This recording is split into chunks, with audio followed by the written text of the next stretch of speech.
지난주 새벽기도 시간에 예배를 마치고 제가 혼자 좀 기도하려고 본당에 올라와서 기도를 했어요. 한참 기도를 하고 난 다음에 이제 집에 가려고 하는데 성령께서 제 마음에 새벽기도실 다시 들어가라 하는 마음을 주시는 거예요. 우리 새벽기도실에 거기 헌금통이 하나 있어요.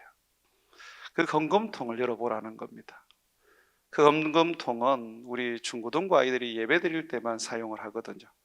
그리고 거기에는 열쇠 장치가 되어 있지 않기 때문에 그렇게 거기에 우리가 잘 쓰지를 않습니다.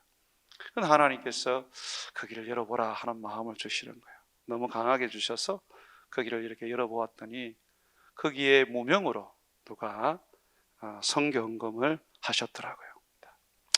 주님은 열쇠 장치도 되어 있지 않는 그 헌금통에 성도들이 마음을 다해서 거기에 아무도 모르게 그렇게 무명으로 헌금을 했는데 그거 소중하게 여기지 않고 혹 우리가 그것을 잃어버릴까 봐 걱정하셨던 것 같아요. 그래서 주님께서 그 헌금을 저보고 챙겨라고 하신 겁니다. 그 헌금을 제가 챙기면서 집으로 오는데 예수님이 말씀하셨던 2렙돈을 헌금했던 여인이 생각이 났습니다. 주님이 보신다는 것입니다. 우리의 작은 헌금, 작은 헌신, 주님 앞에 드리는 기도, 모든 것 다 주님이 보신다는 겁니다. 오늘 이 밤에도 여러분이 예배에 나오셨는데 주님이 보십니다. 우리의 행위, 어떤 행위든 간에 주님은 다 보고 계십니다. 그리고 그것으로 인하여 주님이 영광을 받으시고 때로는 기뻐하시고 때로는 우리 주님께서 행복해 하십니다. 반면에 우리의 행동으로 인하여 아파하시고 괴로워하시고 많이 주님께서 슬퍼하시기도 하십니다.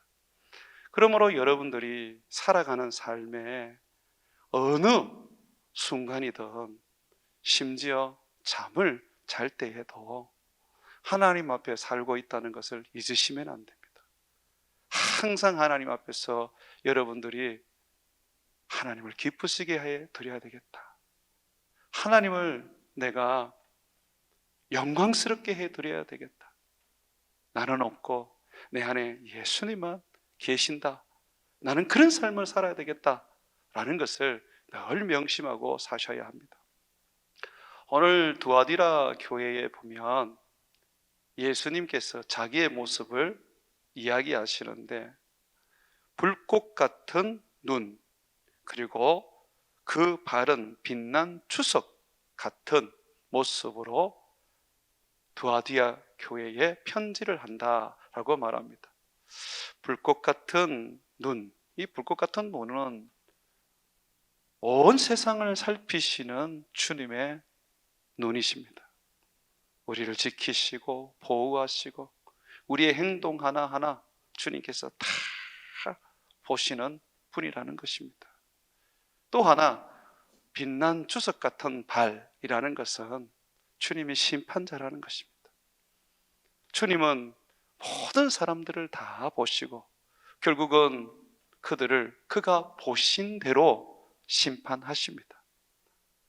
사람은 보지 못해도 하나님은 다 보십니다. 그러므로 두렵고 떨림으로 우리는 살아야 하지요. 여러분 23절 한번 보십시오.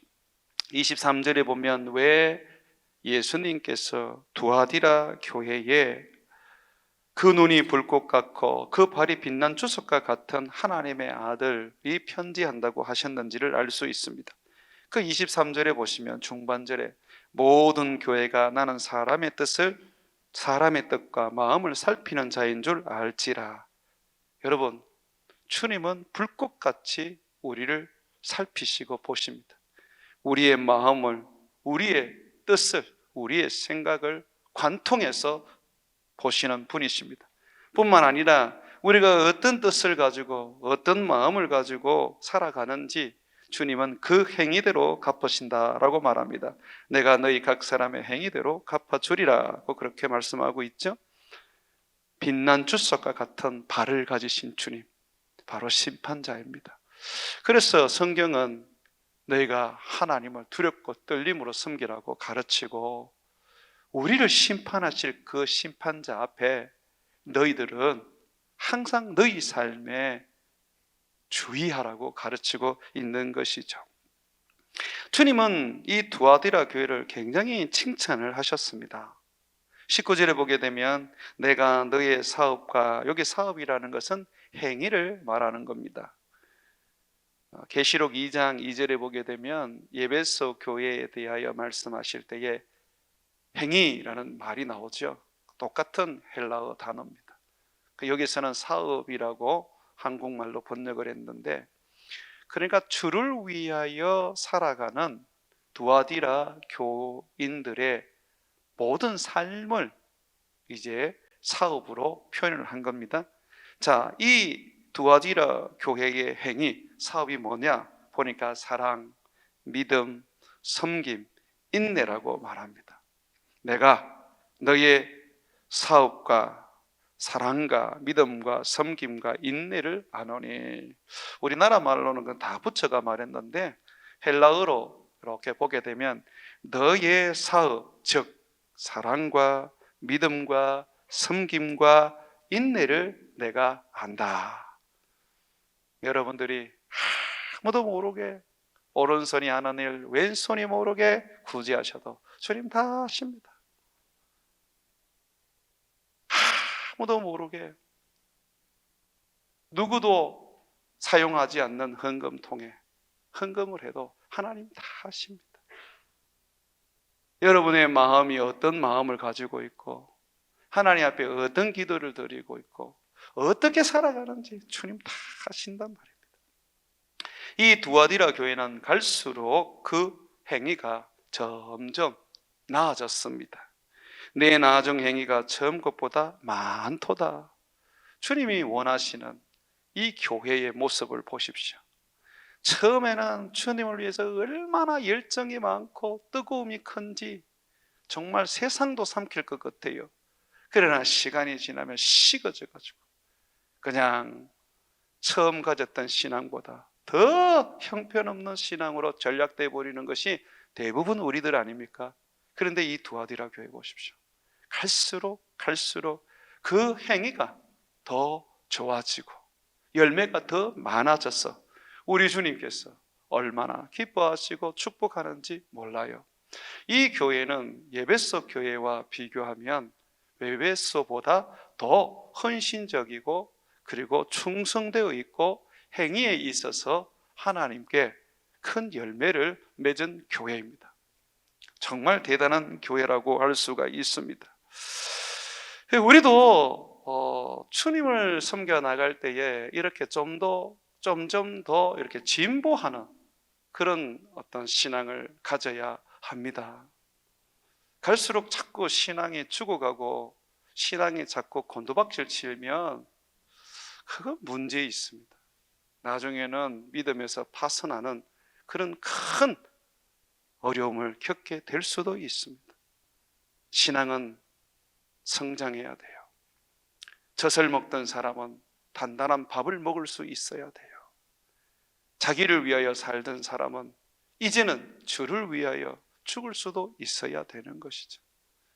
늘 자기 만족과 자기 필요를 구하던 사람들은 이제는 주님의 나라와 선교와 주님의 백성들을 위하여 기도할 수 있는 중보자가 되어야 하는 것입니다. 신앙은 성숙해야 돼요. 종교라는 것은 성숙할 필요가 없는 것 같아요. 왜냐하면 자기가 잘 되고 자기가 행복하고 자기가 즐겁고 자기가 평안하면 된단 말입니다. 그러니 종교라는 것은 깊어질수록 자기가 좋아야 돼요. 그러나 예수님을 믿는 믿음은 그렇지 않습니다. 갈수록 주를 위하여 자기를 헌신할 수 있고 자기를 희생할 수 있고 자기를 섬길 수 있어야 됩니다. 많은 상처와 어려움과 힘듦 가운데에 다시 주님 앞에 나와 여러분들이 치유와 회복을 맛보셨습니다. 그러면 이제는 섬길 때가 됐습니다. 헌신하실 때가 됐어요. 아직도 과거의 그 상처에 사로잡혀서 나는 은혜만 필요합니다, 나는 치유만 필요합니다 라고 한다면 그것은 정말 하나님 앞에서 잘못하고 있는 것입니다. 주님은 날로 날로 열매 맺고 그 행위가 더 온전해지는 이 두아디라 교회를 얼마나 기뻐하셨는지 몰라요. 그래서 이 교회는 따로 주님이 다른 짐을 지울 필요가 없었습니다. 한번 성경을 보십시오. 24절 보십시오. 두아디아라에 남아 있어 이 교훈을 받지 아니하고 소위 사탄의 깊은 것을 알지 못하는 너희에게 말하노니 다른 짐으로는 너희에게 지울 것이 없노라. 지금 이 두아디라 교회가 주님 앞에서 가지는 그 행위, 사랑과 믿음과 인내, 섬김, 우리 주님이 날로 날로 진보해가는 이 모습을 보면서 흡족해 하시고 만족해 하셨어요. 그래서 더 이상 내가 너희에게 짐을 지우지 않겠다, 너희는 그렇게 살면 된다, 그것이 나를 기쁘게 하는 것이고 내가 원하는 삶이다 라고 말씀하고 있습니다. 그렇다면 내가 만약에 성장하지 않고 있다면, 내 신앙이 진보하지 않고 있다면, 머물러 있거나 정체되어 있거나 뒤로 후퇴하고 있다면 주님은 우리를 엄하게 오늘 책망하십니다. 왜 너희는 아직도 너희의 달라진 삶, 변화된 삶, 열매 맺는 삶을 살지 않느냐? 도대체 얼마나 은혜를 더 줘야 하고, 얼마나 너희에게 축복을 더 줘야 하고, 얼마나 너희에게 가르쳐야 하느냐? 아마 주님 그렇게 말씀하실 거예요. 듣는 것으로 끝나고 누리는 것으로 만족하고 지금 내가 그냥 행복한 것으로 그냥 모든 것이 다 된 것처럼 여기고 있다면 그 사람은 지금 십자가 지고 주님의 길을 걸어가고 있지 않습니다. 우리 주님께서는 이 두아디라 교회 갈수록 처음 행위보다 나중 행위가 더 크고 아름답고 열매를 맺음으로 인하여 주님은 너무나도 기뻐하셨고 그들에게 큰 약속들을 해 주셨습니다. 자, 그런 반면에 이 교회는요, 어떤 사람들은 잘못된 길을 걸어가고 있었습니다. 이 잘못된 길이 뭐냐면 바로 비진리를 받아들였다는 것입니다. 이것은 한국 교회에 많이 볼 수 있는 모습들입니다. 두아디라 교회는 행위에 있어서 에베소보다 뛰어난 교회였고 더 이상 주님이 어떤 짐도 더 치우지 않겠다고 하실 정도로 주님이 기뻐하는 교회였지만 이 교회는 서머나 교회나 빌라델비아 교회와 다르게 주님께서 또한 책망을 한 부분이 있습니다. 그 부분이 뭐냐면 바로 비진리를 따라간다는 것입니다. 교회 안에서 성경을 통하여 하나님의 사자, 목사가 가르치고 양육을 했지만 그거로 만족하지 않고 다른 사람들의 소리를 듣고 가르침을 들으며 그것을 따라감으로 말미암아 결국은 주님은 두아디라 교회 가운데에 누룩과 같은 존재가 있다고 말씀하셨습니다. 그리고 그들에게 회개하지 않으면 주님은 질병으로 고통받게 하고 큰 환난으로 괴롭게 하고 심지어 자식들을 사망에 이르게 하겠다고 주님은 말씀을 하셨습니다. 이 교회를 한번 보십시오. 20절 말씀 한번 보겠습니다. 같이 읽습니다. 시작. 그러나 너희에게 책망할 일이 있노라. 자칭 선지자라 하는 여자 이스벨을 네가 용납함이니 그가 내 종들을 가르쳐 꿰어 행음하게 하고 우상의 제물을 먹게 하는도다. 소아시아 교회들, 지금 터키 지역이죠. 그때 이미 이 여자 성도들 가운데는 스스로 선지자라고 하면서 예언하고 하나님의 말씀이라고 하면서 성도들에게 가르치는 자들이 있었습니다. 이들의 가르침은 실질적으로 당시에는 바울이 교회에 금했던 일입니다. 여러분들이 디모데서를 보게 되면 바울이 디모데에게 뭐라고 가르치냐면 여자는 1절 조용히 남편에게 배우고 교회에서는 가르쳐서는 안 된다라고 가르칩니다. 지금은 그것을 우리가 적용할 이유는 없습니다만 그러나 그 당시에는 여자들이 가르치는 것을 용납하지 않았습니다. 왜냐하면 아직까지 성경에 대하여 배운 것이 부족하고 하나님에 대하여 아는 것이 적었기 때문이기도 하지만 여성들의 은사 사역이 예언이나 또는 신비로운 어떤 사역이, 이 은사 사역이 교회에 큰 어려움을 주었기 때문입니다. 그래서 여자들이 함부로 교회에서는 가르치지 못하도록 엄하게 막았던 것이죠. 여기도 보면 분명히 주의 사자가 있는데도 불구하고 자칭 선지자라고 하는 여자가 등장하게 됩니다. 여기서 선지자가 아니라 자칭 선지자라고 예수님은 말합니다.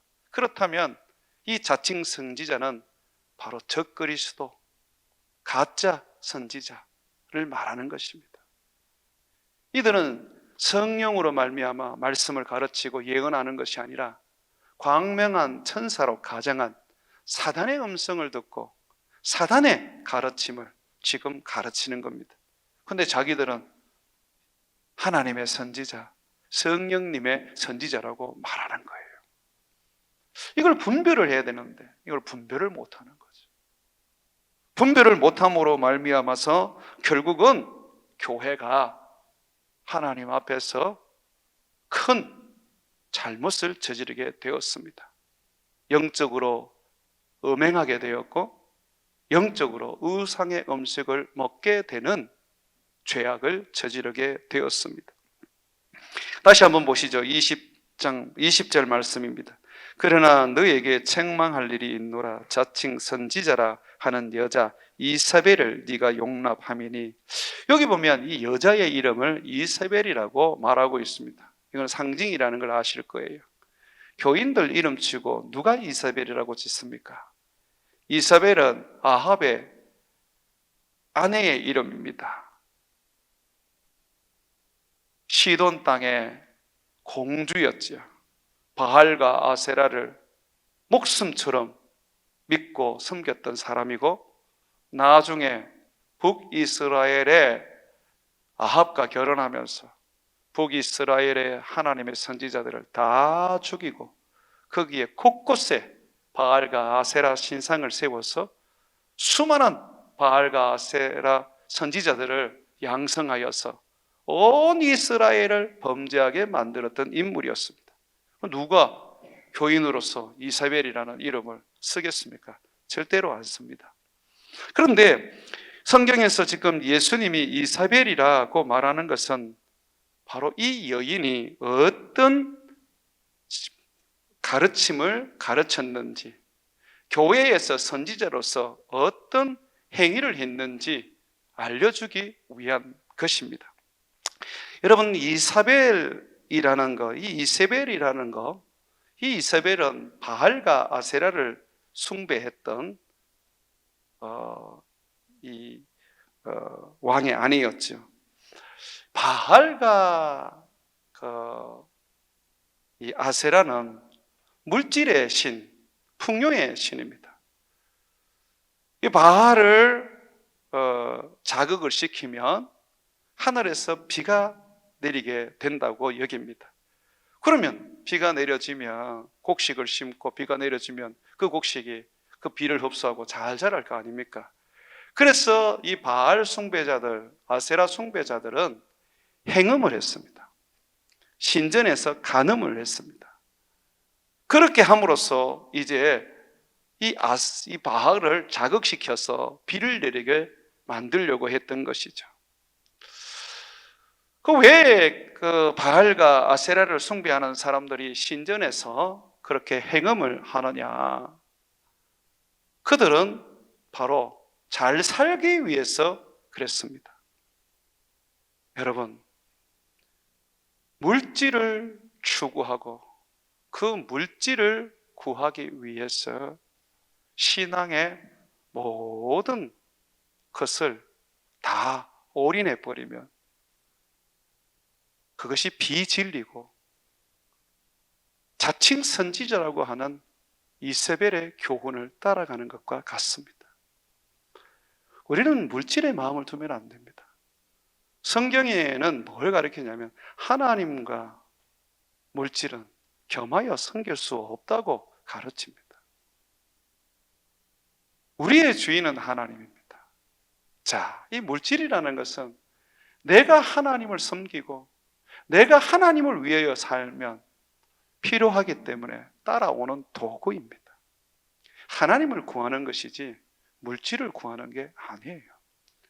그런데 한국 교회를 보게 되면 물질 충만 집회라는 것도 있고, 그냥 예배도 드리기 전에 보면 성도들에게 헌금을 강요를 합니다. 그러면 목사가 그 헌금 봉투를 두고 기도를 해준다 그래요. 그러면 복을 받는다고 그러죠. 복 받았습니까, 여러분? 제가 아는 어느 집사님은 교회에 부흥사가 와서 자식이 잘 되려면 자식을 위해서 황소로 번제를 드려라, 그렇게 말하더라고요. 그래서 그 집사님이 자식 아들 둘인데 좀 잘 되게 해주려고 황소값을 당시에 한 300만 원 정도 했던 그 값을 두 아이의 이름으로 내었습니다. 근데 그 아이들 잘 안 됐어요. 그게 신앙이 아니란 말이에요. 아이를 위해서 황소를 바치는 게 아니고요, 믿음을 심고 말씀을 가르치고 눈물로 기도하면 그 아이가 하나님 앞에 서임을 받습니다. 한국은 돈부터 갖다 대는 그런 신앙을 가르치다 보니까 이거는 샤머니즘이나 점쟁이나 또는 다른 종교와 다를 바 없는 모습이 되었어요. 그래서 제가 여기 교회를 개척하면서 제가 많은 부분에서 헌금을 다 폐지를 했습니다. 특세를 해도 여러분들이 헌금 갖다 내도 내가 기도 안 해주잖아요. 어떤 집회를 해도 제가 못하게 하잖아요.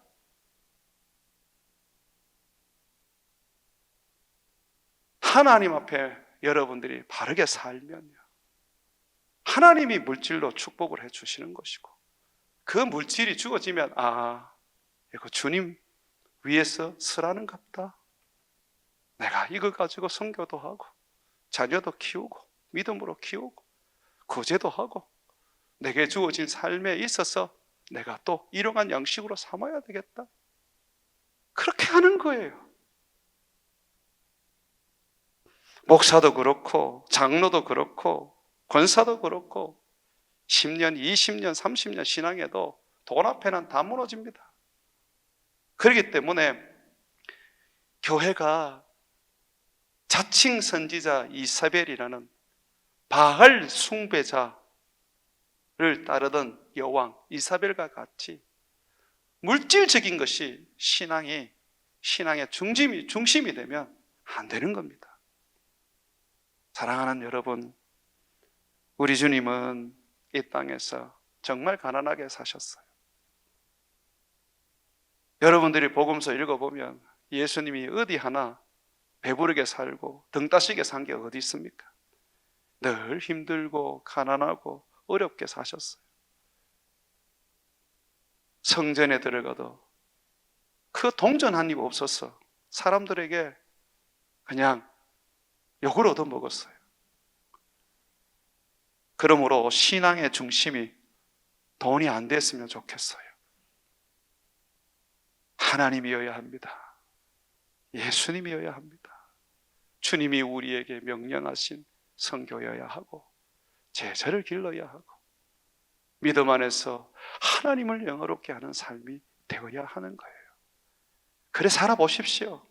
하나님이 필요하시면 물질도 주시고 명예도 주시고 건강도 주시고 하나님이 여러분들에게 모든 필요한 것들을 채워주실 겁니다.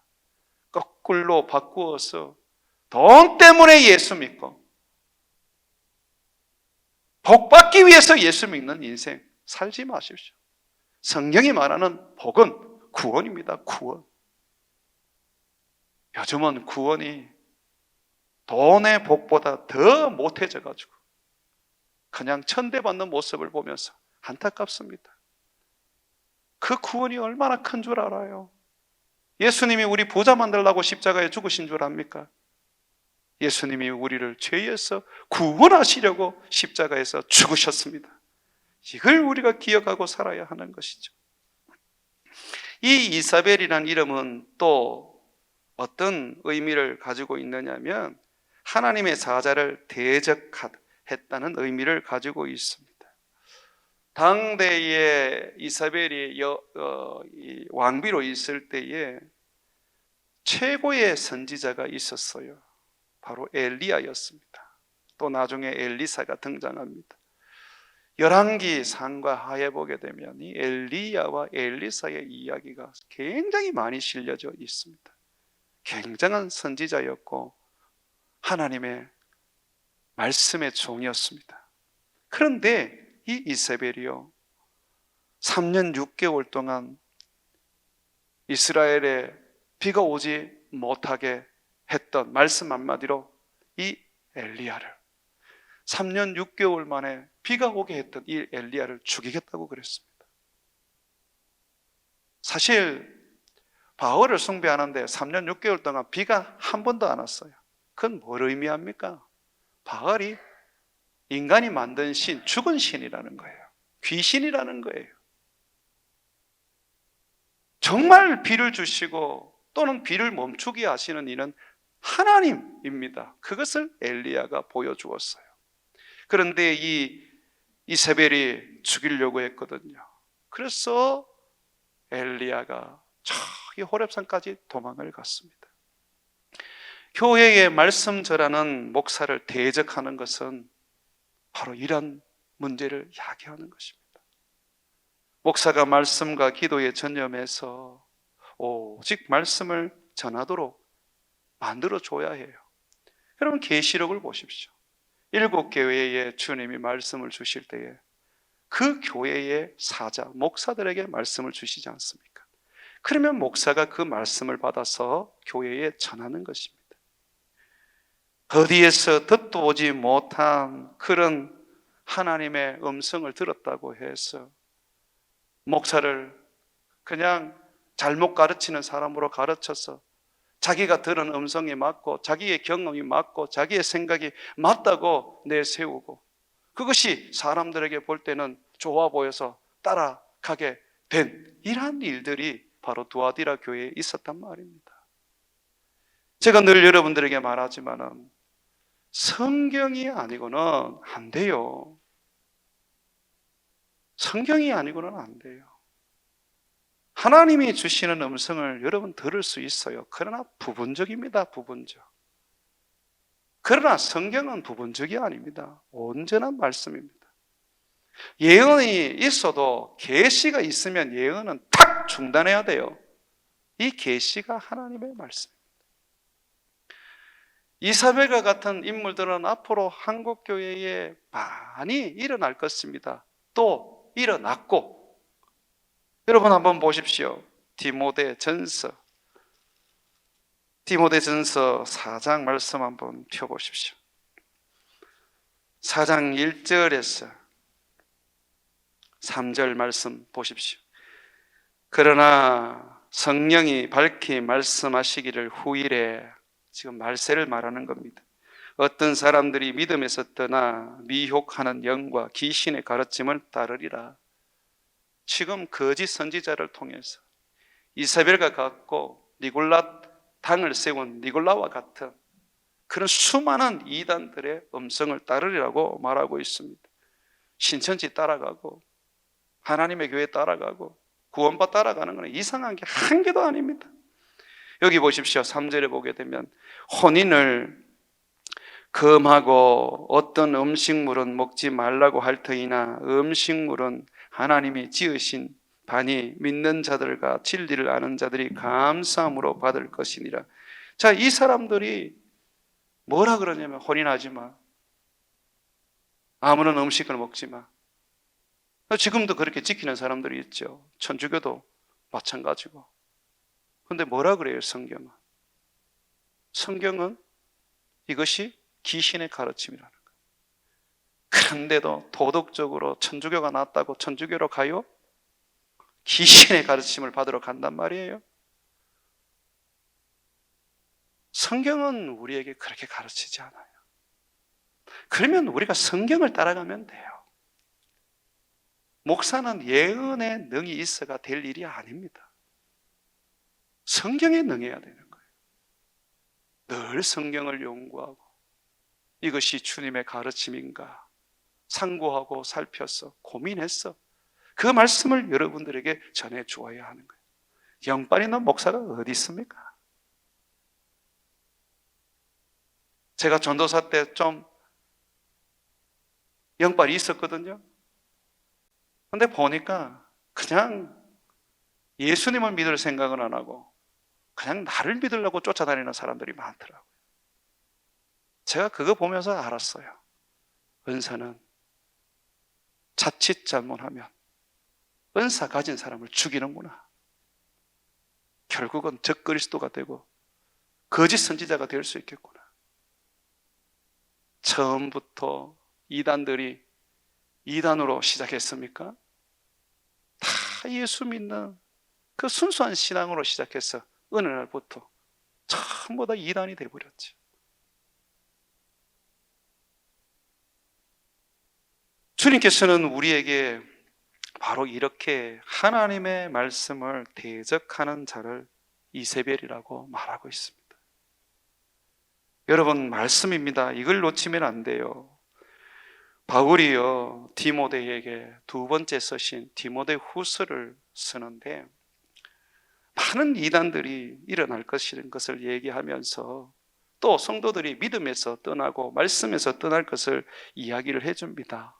그러면서 뭐라 그러냐면 너는 무엇을 나에게서 배웠는지 그거 생각해라. 너는 어렸을 때부터 성경을 배웠고 이 성경은 예수 안에서 구원을 주고 그리고 우리로 하여금 하나님의 사람으로서 의롭게 하고 바르게 하고 또 우리의 삶에 유익한 삶을 살도록 만들어준다. 그러므로 너는 때를 얻든지 못 얻든지 이 말씀을 전해라. 그렇게 가르쳤어요. 다시 말합니다. 은사자가 목사 되면 안 돼요. 그 교회 전부 다 망합니다. 은사를 가지고 있는 사람들이 교회를 해가지고 지금까지 남아있는 교회가 어디 있습니까? 한번 돌아보십시오.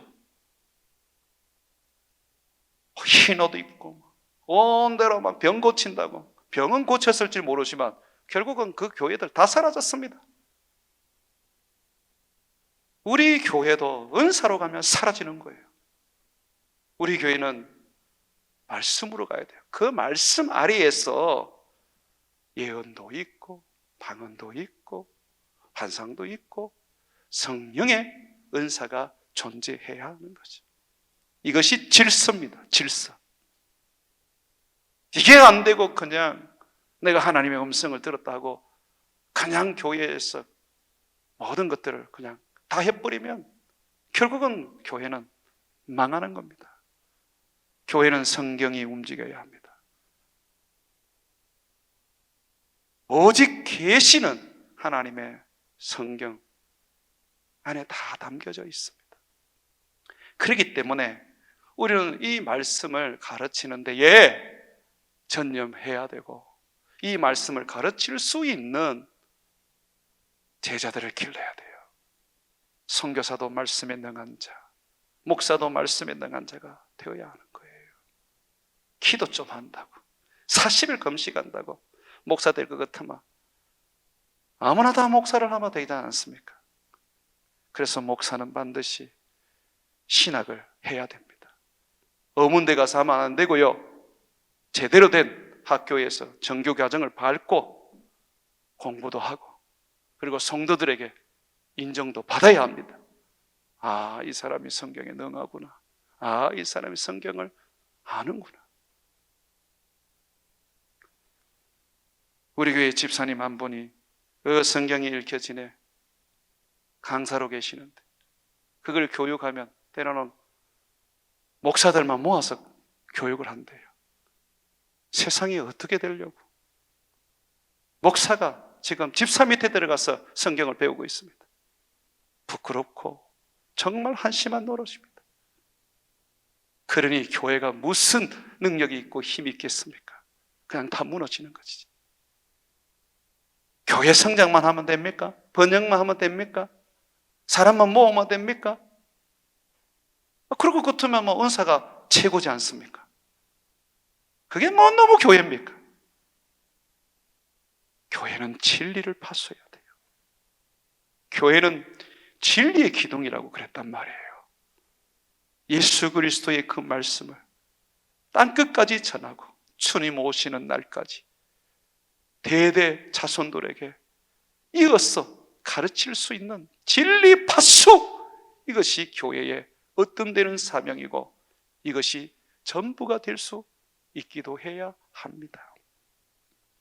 사랑하는 여러분, 비진리를 받아들이게 되면 그것이 바로 음행입니다. 오늘 말씀해 보게 되면 예수님께서 그렇게 말씀하십니다. 20절에 그러나 네가 너에게 책망할 일이 있노라. 자칭 선지자라 하는 여자 이사벨을 네가 용납함이니 그가 내 종들을 가르쳐 꾀어 행음하게 하고 우상의 제물을 먹게 하는도다. 여기서 행음한다는 것은 바로 비진리를 따른다는 겁니다. 여기 보면 내 종들을 가르쳐 꾀어 행음하게 하고, 말씀을 가르쳤는데 이게 비진리예요. 근데 그거를 지금 교인들 일부가 받아들이고 따라가는 겁니다. 이게 행음이에요. 그리고 우상의 제물을 먹게 한다 그러죠. 그 가르치고 있는 비진리, 가짜 말씀을 붙잡고 그걸 힘얻어서 살아가는 거예요. 우리의 양식은, 우리의 음식은 오직 그리스도의 말씀이어야 하는데, 이 지금 두아디라 교회 일부는 하나님의 말씀이 아니라 이세벨이 가르치는 것이 힘이고 그것이 양식이 되어 버린 것입니다. 그러므로 여러분들이 하나님의 말씀을 늘 가까이 하고 늘 그 말씀을 읽고 그 말씀대로 살려고 애를 쓰십시오. 말씀이 아닌 것은 하늘에서 내려온 천사가 주는 계시라도 던져버리셔야 합니다. 갈라디아서에 보게 되면 내가 너희에게 전해준 복음 외에 다른 복음을 우리가 전하거나 또는 천사가 와서 전하게 되었을 때 그것을 너희는 받으면 안 된다. 그러면서 그들은 다 가짜 복음이라고 말합니다. 그리고 그렇게 전하는 자들은 저주를 받을지어라고 말하고 있는 것입니다. 말씀만이 온전한 겁니다. 이 말씀이 어떠한가 살펴보고, 이 말씀을 모르면 목사에게 물어보고, 목사도 모르면 공부하면서 배워서 함께 이 진리의 말씀을 지켜나가고 그리고 실천해 나가야 하는 것입니다. 그냥 기도할 때에 그냥 하나님 말씀해 주세요 하고 엎드리는데 그런 것들이 여러분들이 때로는 위험해요. 분별이 됩니까? 그래서 항상 여러분들 기도하러 갈 때는 성경을 가지고 가야 돼요. 어떤 음성이 들릴 때, 이것이 내가 아는 말씀 안에 있으면 그거는 진리입니다. 그런데 어떤 말씀은 이게 맞는지 안 맞는지도 몰라요. 그럼 어떻게 해야 돼요? 성경을 읽어야죠. 성경에서 찾아야죠. 모르면 목사한테 와서 물어야죠. 정말 놀랍고 신비한 체험을 해서 나는 그걸 믿는다라고 하시는 분들 다 망합니다. 사탄은 광명한 천사와 같이 등장하게 되어 있는 것입니다. 저는 이 성경만 공부하기 위해서 20년 가까이 공부를 했습니다. 대학 4년, 대학원 3년, 유학 6년, 끊임없이 책 읽고 연구하고. 제가 미국에 가서 영어를 왜 한 줄 압니까? 한국 책으로는 내가 성경에 대해서 아는데 한계가 있었어. 그래서 영어하러 간 겁니다. 영어하러. 영어를 하니까 더 많은 책들이 예전에 우리의 선배들과 우리의 조상들이 기록했던 그 말씀들이 보이더라고요.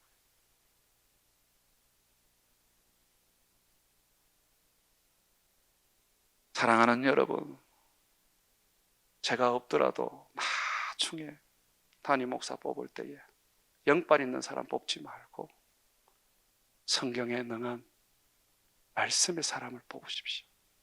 그들이 이 교회를 주님 말씀대로 세워가고 주님 말씀대로 이끌어 갈 것입니다. 그래서 교회는요, 목사가 말씀을 붙잡고 세워 나가야 하는 겁니다. 우리 주님께서 만약에 우리 주님께서 이렇게 비진리 가운데서 교회를 지금 오염시키고 있는 이 이사벨에게 회개할 것을 요구하셨습니다. 21절에 보게 되면 또 내가 그에게 회개할 기회를 주었다 그럽니다. 그런데 자기의 음행을 회개하고자 하지 않는다 그렇게 말합니다. 그 들리는 음성이 보이는 환상이 너무 신비로운데 성경의 말씀이 귀에 들어오겠습니까? 목사가 얘기하면 질투해서 하는 소리인 것처럼 느껴지지 그게 하나님의 말씀이라는 것을 알고 받아들이겠습니까? 회개하지 않는 거죠. 그래서 주님께서 이렇게 말씀하십니다. 22절에 보게 되면 내가 그를 침상에 던질 터이요. 침상에 던진다는 것은 병으로 침대 위에 누워있게 만든다는 것을 말하는 것입니다. 또 그 이사벨만 침상에 던지는 것이 아니라 그와 더불어 가늠하는 자들도 만일 그의 행위를 회개하지 아니하면 큰 환난 가운데 던진다고 말합니다. 그냥 환난이 아니라 큰 환난입니다. 그런데 정말 두려운 것은 23절에 또 내가 사망으로 그의 자녀를 죽이리니 모든 교회가 나는 사람의 뜻과 마음을 살피는 자인 줄 알지라 내가 너희 각 사람의 행위대로 갚아주리라. 교회가 진리에서 벗어나고 비진리를 받아들이게 되면 절대로 신앙을 개선하지 못합니다. 하나님은 싹 그냥 사망을 던져버리시는 겁니다. 그러므로 우리는 이 말씀 붙잡고 두려워하고 이 말씀을 늘 상고하고 이 말씀대로 살려고 몸부림쳐야 하는 것입니다. 하나님은 자기의 형상을 어떤 것도 새기지 못하게 하셨습니다. 왜냐하면 하나님은 말씀을 통하여 우리에게 자기를 드러내셨고 보여주셨기 때문입니다. 여러분들이 이 말씀이 바로 하나님인 걸 알지 않습니까? 이 말씀 붙잡아야 되는 것이죠. 자, 이렇게 주님 앞에서 우리가 거짓 교훈, 비진리를 던져버리고 정말 온전한 행위로 날마다 점점 진보해 가면 우리 주님은 이렇게 약속하십니다. 25절에 보게 되면 다만 너희에게 있는 것, 지금 너희가 살아가고 있는 그 아름다운 행위 끝까지 내가 올 때까지 굳게 잡으라. 이기는 자와 끝까지 내 일을 지키는 그에게 만국을 다스리는 권세를 주리라. 주님이 우리에게 하늘나라의 예수님과 같이 왕 노릇을 하게 해주신다고 말하고 있습니다. 그가 철장을 가지고 그들을 다스려 질그릇게 드린 것 같이 하리라. 나도 아버지께 받은 것이 그러하니라. 정말 권세 있는 왕으로서 우리는 살아가게 될 것입니다. 또 28절에 보게 되면 내가 또 그에게 새벽별을 주리라. 이 새벽별은 예수님이에요. 예수님. 성경은 이 계시록에 보면 너희가 믿음으로 살면 예수님을 준다고 얘기를 하고 있습니다. 계시록 22장 16절에 보게 되면 나 예수는 교회들을 위하여 내 사자를 보내어 이것들을 너희에게 증언하게 하였노라. 나는 다윗의 뿌리요 자손이니 곧 광명한 새벽별이라 하시더라. 그 계시록 22장 16절에 보면 새벽별은 예수님이라고 설명하고 있습니다. 예수님 주신대요. 예수님을 준다는 것은 전부를 준다는 겁니다. 우리의 죄를 속죄하시기 위해서 예수님을 십자가에 내어주셨듯이 저 천국에서도 예수님을 우리에게 주시는 것입니다. 사랑하는 여러분, 오늘 이 두아디라 교회의 말씀을 가슴에 새겼어요. 우리의 행위가 더욱더 온전해지고 더 많은 열매를 맺고, 그리고 거짓 진리와 잘못된 가르침에 미혹되지 않고 오직 말씀에 사로잡혀 살아가는 저와 여러분 되시기를 주의 이름으로 축원을 드립니다.